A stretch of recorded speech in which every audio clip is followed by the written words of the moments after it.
What's up? So today we're going to be talking about how to build insights the market actually wants, that they would die for. If you don't know what I mean by an insight, it is some form of knowledge that is novel to the basically environment that you're placing that insight into, right?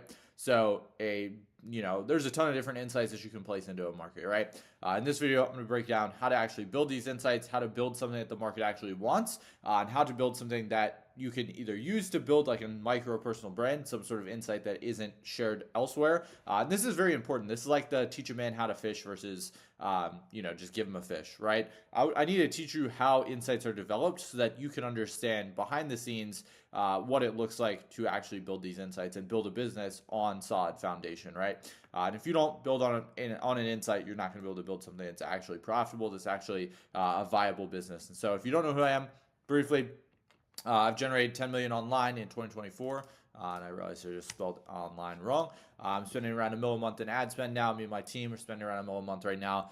Not personally, but throughout all of our clients, we are managing ad accounts for $1 million a month in ad spend right now.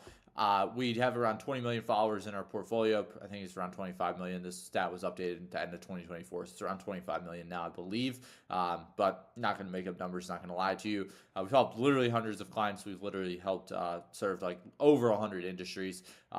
And just for reference, not selling anything on this channel.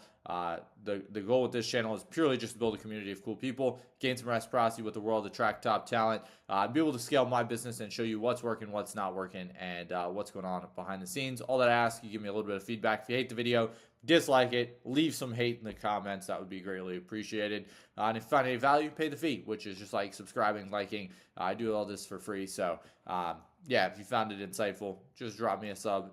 Pay the fee. So today we're talking how to build insights, right? And so the first thing we need to understand is what are the market needs, right? What does the market want and what does the market need? So the first thing we need to obviously develop before we know that is like, what is the market? What market are we going after? And so I'm going to talk a little bit about niche and a few different things in a minute. But the question that I have to start out this video is, what are the things that the current market needs but does not currently have, or they want but they don't currently have, that you can directly get from other industries? The easiest way to find an insight is not to try to create an insight, right? Humans have like maybe 2 to 3 new insightful things that have never been said before in their lifetime. And so our beliefs are influenced by mentors, by people who we surround ourselves with, by YouTube videos and content that we watch. We're propagated to know a lot of different things. And so to be able to build your insight, first things first, you need to understand what the market needs but does not currently have, right? That's the first thing.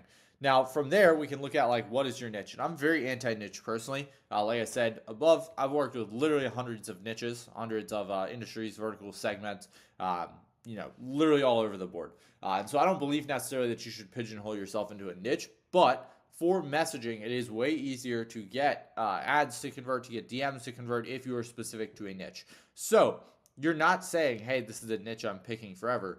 You are picking something to target with ad spend, right? When you pour ad spend into something, it's very, very important that you have something that is specific that people will respond to, especially if you're running direct response ads that are basically just trying to get people to click, right? So who's your niche? I personally like the anti-niche method, where we go after and test and validate literally all of the different niches.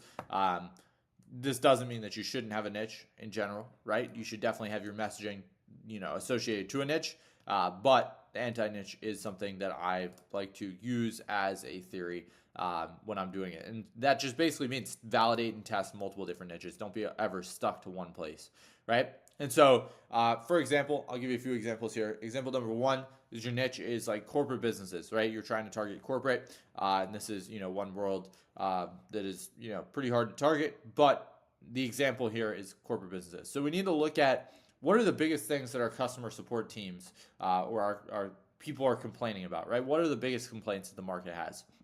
And then also we need to figure out what are the favorite pieces of the business, right? What do people really like? What is sticky in this business? And then what are other people doing to try to solve that problem, right? And so from there, we can pull from different businesses. So we can pull from, for example, brick and mortar mom and pop shops and say, what do they do to solve this problem? Right? And so if our problem here, for example, for corporate businesses is, hey, it takes too long to, let's just say we're going after corporate fast food, right? We'll say, hey, it takes too long to get around and order, and people don't like to talk to people. Well, what are mom and pop shops doing to make it faster? What are they doing to speed it up? Let's just think about all the different things that they're doing to speed it up. And we're pulling from other places, right? And it might be that you're pulling from other businesses that are in your same sector as well, but that makes that insight not super unique, right? So when we're pulling from mom and pop shops, we might say, okay, they do X to actually get their speed to lead faster, for example. So then we can take that and implement it back into the corporate space. And this gives you an extreme amount of leverage because you're thinking on a completely different playing field where no one else is thinking. Well, everyone in fast food, for example, might say, hey, we just need to implement an AI order taker. The mom and pop shops aren't doing that, right? They're taking other routes. And so what are they doing to actually scale? Well, they're doing something that can be relayed to the corporate businesses at scale, right? And so this is how you need to start thinking about insights. You need to start thinking, what can you pull from other places that are not currently sitting in the place that you're in? And so this is how we developed our insight as well. I used to work a lot with influencers, right? That was my big target market, was influencers. I've worked with, like I said, 25 million follower portfolio. I've worked with Alex Sedlak, Sam Millsap, all these big info guys. And I started in the info space. I spent a lot of time in the info space, dedicated a lot to the info space as well. I was in the info space for a lot longer than most people were. I was in it, way before a lot of people were. And so I learned these things through a lot of trial and error. And so kind of the concepts that we pulled for our offer was like larger concepts, right? We're taking concepts and systems from large companies like McKinsey, right? McKinsey & Co., huge private equity firm. I believe it's private equity. I guess that's what you'd call it. More of like a consulting firm, I guess you could say. I think they have like a private equity arm. But we studied McKinsey a lot. We spent a lot of time in the trenches just figuring out what their strategy was and that kind of thing, and pulling from these large businesses to go target for influencers. And so what this did for us was it allowed us to do two things. One, we're able to leverage their system. So they've paid literally millions, if not billions of dollars to actually develop, right? They have a lot of insights on the market because they're asking the market. They're talking to the market a lot. And so one of the big ways a lot of people will tell you, okay, you can find product market fit is that, okay, you just go talk to your audience. But a lot of people don't have an audience. They have to go pay for an audience. And so what we can do when we work with, companies like McKinsey, or not necessarily work with companies like McKinsey, but study companies like McKinsey, is we can take the knowledge that they already have, the insights that they already have, and the research that they've already paid to develop, and we can implement that into our own business, right? And so we're basically just letting them pay to ask the customers, and then we just take their data.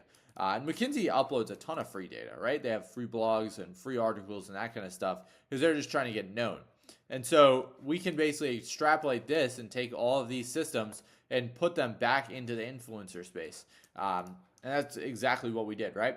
So we took basically the wide market economics that were being, this is an example. This isn't necessarily a McKinsey piece of it. I can give you the McKinsey pieces that they started selling hard assets and things like that. But here's a great example of something I took from like Ray Dalio's principles, right? We took wide market economics and translated it back to like the day-to-day brick and mortar business. And so that was a niche that we worked with because our thesis, and this is what you have to develop, it's kind of like scientific method or writing an essay or anything like that. You have to have a thesis, and this is what you write the entire essay around. Everything needs to go back and support that thesis. And so this is kind of what we did. We took these large economic trends and we just translated it back onto a smaller scale to where we can implement the same systems that these big companies are running into these littler mom and pop shops that are brick and mortar, And so you got to understand, most brick and mortars, they're not thinking anything about economic impact, and they're not thinking anything about, just like mass economic standpoints, right? They're thinking about, how do I make, enough bread to basically be able to sleep tonight, to be able to eat, right? They're thinking a lot smaller. They're thinking, how can I make enough money? They're not thinking, okay, how can I extrapolate, the economics of the U.S. to be able to work in my favor? So they're thinking on a much larger scale. And so that's exactly how we built our insight.